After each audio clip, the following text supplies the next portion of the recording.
All right, boys and girls. So today I am going to be modeling for you the 4 different strategies that Module 3 in Eureka taught us how to multiply. So the first strategy I'm going to show you guys is using place value discs on a place value chart.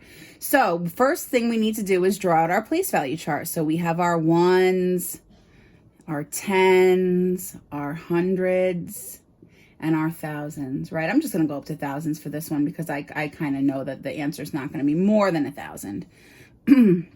So now that I have my place value chart, I need to place 163 on my place value chart. So I need to look at my place values. In my ones place, I have 3. So I'm going to draw 3 ones.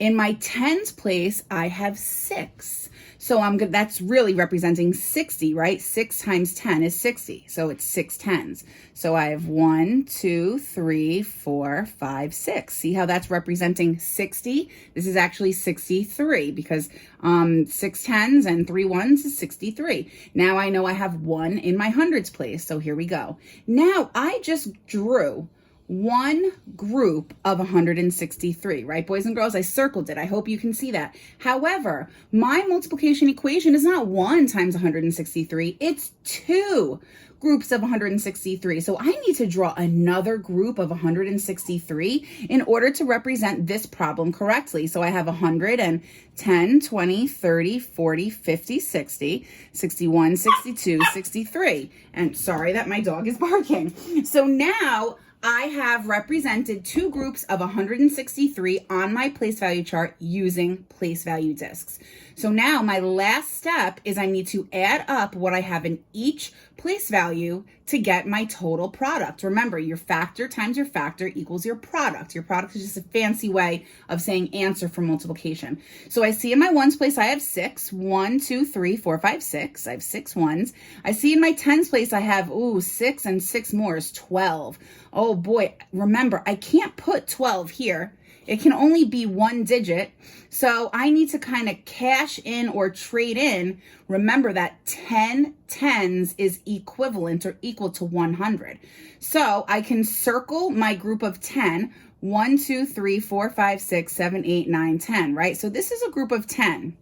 So they kind of go bye-bye, right? And I regroup them over here to my hundreds place. So I'm left with 2 tens and 3 hundreds. So my answer is 326. Now that is strategy number 1, using place value discs on a place value chart. Now the second strategy we learned is partial products. Now I love partial products because it really does tie perfectly in with your knowledge of place value because we need to show our factors in expanded form. So if I was going to break this number out, 163, into expanded form, that means by place value, I would get 100 plus 60 plus 3. Then to get my answer, I would take my first factor and I would multiply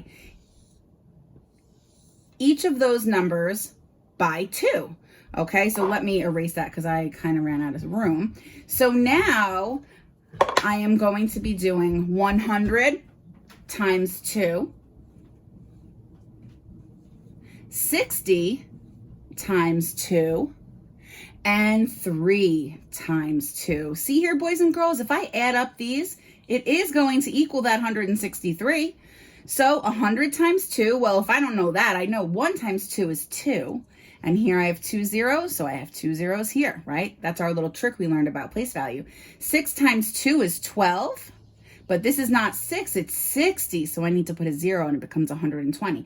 And 3 times 2 is 6. See how I'm adding up my place values because I don't want to get confused. My ones are lined up with my ones, my tens with my tens, and my hundreds with my hundreds. Now I've created these 3 numbers. These are called your partial products. Now you add up your partial products to get your answer. So 0 plus 0 plus 6 is 6, 0 plus 2 is 2, and 2 plus 1 is 3. So I still get 326. So that was way number 2.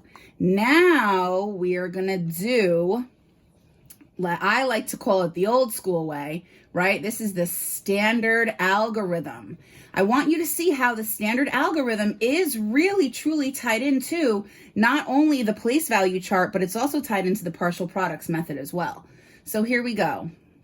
I'm going to rewrite it vertically. This is horizontally. I'm going to rewrite it vertically.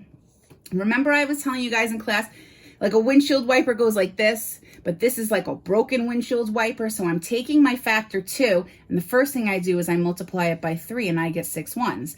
Now I'm multiplying 2 times 6 tens, which is 120. So I'm going to regroup just like I would if I was adding. My 2 goes here, and my 1 goes here. And now I have 2 times 1 is 2 plus 1 more is 3, and I still get 326. All right, ladies and gentlemen, last but not least, I have the area model. The area model is a nice visual way to use your knowledge of place value and your knowledge of expanded form to help you out. So I'm going to break up 163 into 100 plus 60 plus 3. And I know that I need to multiply each of those digits, or each of those numbers rather, by 2. So I'm going to draw, remember, area model is like length times width.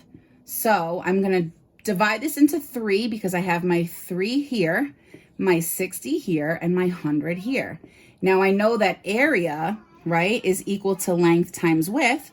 So I'm going to multiply all of these numbers by 2, and then I'm going to get my partial products. I'm going to add them up. See how this is exactly tied into partial products. 100 times 2 is 200. 60 times 2 is 120. And 3 times 2, or 2 times 3, is 6. So now that I have my 3 partial products, I can go off to the side, make sure that I line them up based on their place value. I don't want to put the 6 over here, right? Because this isn't 600s. I don't want to put the 6 over here, right? Because it's not 6 tens. I'm going to be putting the 6 over here because it's representing it's in the ones place. Now I add up my 3 partial products. 0 plus 0 plus 6 is 6. 0 plus 2 is 2, and 2 plus 1 is 3. See, no matter which way I do it, boys and girls, I still get the same product, which is 326. I hope that was helpful. Bye.